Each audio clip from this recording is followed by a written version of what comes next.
I get these questions a lot. What's an objective source of media? What's a good source of news, or what have you? There isn't one. You have to know that going in. It's not about them providing you objective information. It's about you having the objective skills to be able to analyze and dissect the media that you consume.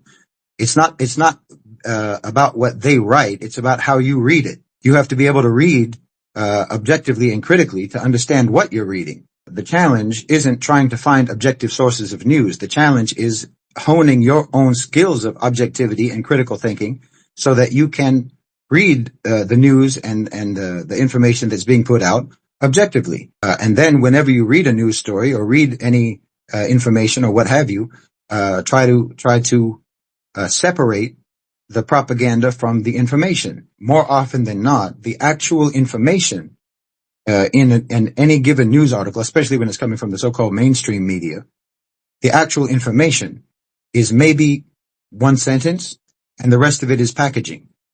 So you have to be able to first identify what the information is, the actual information that's in that article, and then separate that from the packaging, the propaganda and the spin and the interpretation that surrounds it. And then you have to look at all of the interpretation and then try to understand what are the power interests behind that interpretation and what are the reasons why they're trying to put forward this particular interpretation, this particular packaging.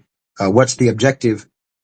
What's their objective in the way they are presenting the story and so on. So it's a futile exercise to try to look for objective sources of information. Those don't exist.